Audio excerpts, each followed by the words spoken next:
माफ गरिदिनु होला मलाई। हिन्दू समुदाय, मुस्लिम समुदाय, मैले कहिले जातीय विवाद गरेको छैन। त्यो लक्ष्मी जस्तो कहिले गरिन। तपाईहरुप्रति धेरै माया, मलाई धेरै सम्मान छ।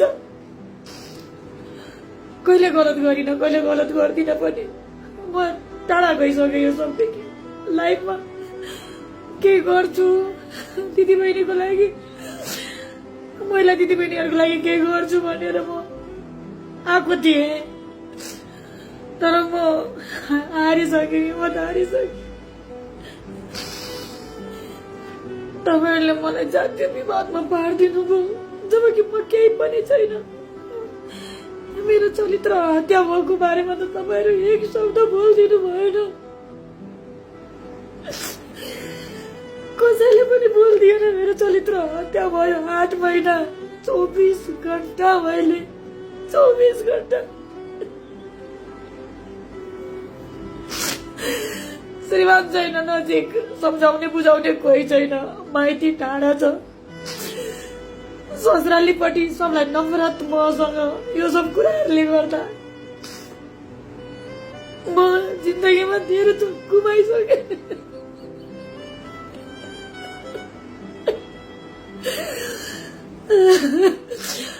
8-9 महिना कुन किसिमको हेरेसमेन्ट भयो मलाई।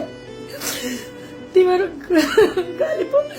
गाली दिने मान्छेलाई पनि पाप लाग्छ कि? कतै पाप गरेको छैन मैले आजसम्म। र पुलिस प्रशासनलाई भन्छु म, तपाईहरुलाई मैले जानकारी दिएको थिएँ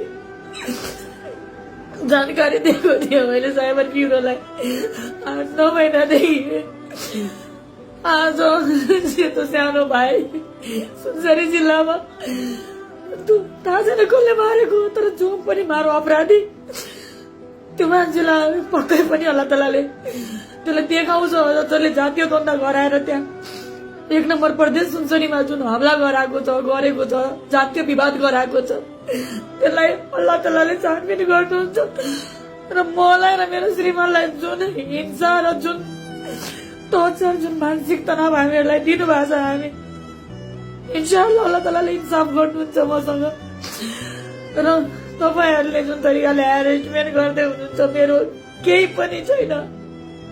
माफ गर्नु होला मलाई। म त्यस्तो खालको केटी छैन, मेरो श्रीमान पनि त्यस्तो छैन।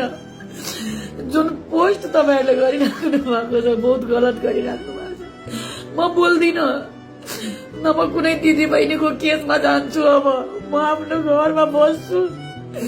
मेरो श्रीमानले मलाई पाल्न सकेको छ, खाना दिएको छ, लुगा दिएको छ। मेरो श्रीमानले जाँदिन अब म न कुनै दिदी बहिनीको, पीडित दिदी बहिनीको विषयमा बोल्छु, न म जातीय कुनै कुराहरुमा बोल्छु, न मुस्लिम मरोस्, मुस्लिमहरु मार्दिनु या जेसुकै गर्नु बोल्दिन म। कुनै पनि दिदी बहिनीले मलाई फोन नगर्नु फोन। म नगर्नु फोन। 12 वर्ष समाजको लागि खटिदिए भयो।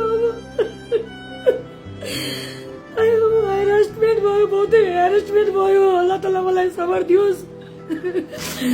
नगर यो भिडियो हेर्ने दिदी बहिनीहरु जति छ, नगर्नु मलाई फोन। नभन्नु कि मलाई दुःख छ, नभन्नु कि म पीडित छु भनेर। कुनै दिदी बहिनी नभन्नु मलाई,